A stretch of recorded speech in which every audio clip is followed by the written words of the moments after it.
Pyeongchang, South Korea. The International Olympic Committee has upheld its suspension of Russia as a team from the Games, a move that will force the country's athletes to march in the closing ceremony without their national colors or flag. The decision, in a unanimous vote here Sunday, came after two failed drug tests by Russian athletes among nearly 170 competing here under a special dispensation and after a long night of talks among senior IOC officials. Russia's Olympic Committee was banned in December after revelations of one of the most sophisticated doping programs in sports history, including an elaborate scheme at the 2014 Sochi Games in Russia.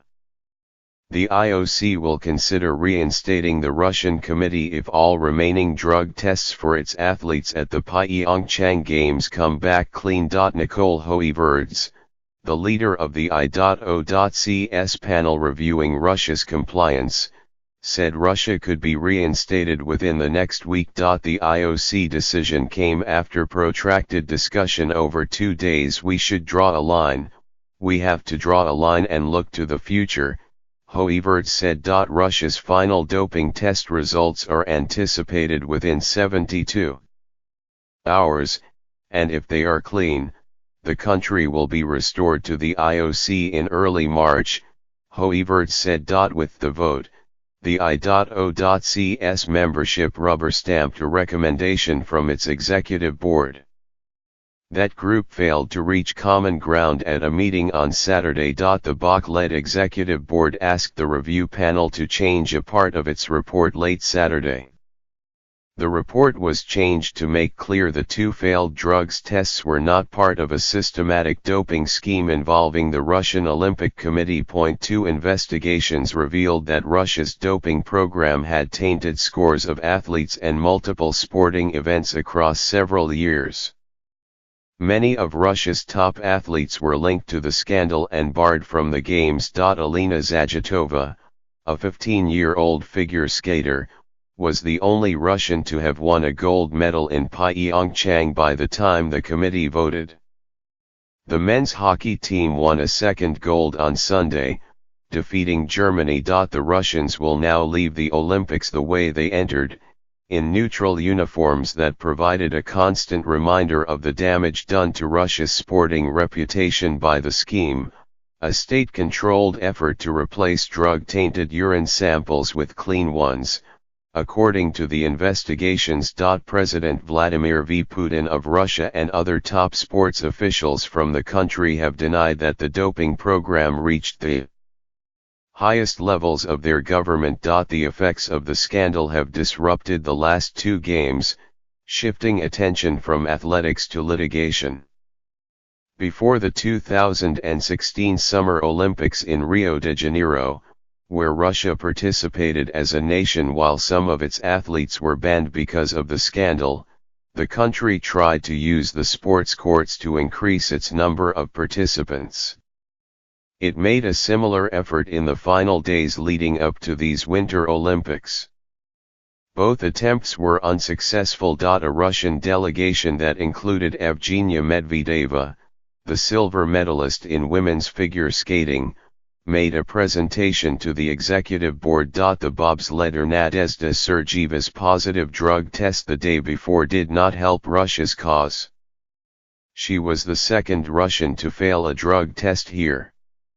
When the IOC banned Russia on December 5, the organization said a condition of the country's reinstatement would be a commitment to global anti-doping regulations. Russia was also required to pay a $15 million fine. This is not a decision everyone will be happy with, Hoiverds said after Sunday's vote. We will be criticized. The decision to potentially reinstate Russia met skepticism on Sunday, with critics pointing to retests of doping samples conducted years after the 2008 and 2012 Summer Olympics. In those tests, Russian athletes had the most confirmed cases at both games, according to the I.O.CS own statistics, 18 out of 65 from Beijing 2008, 21 out of 49 from London 2012.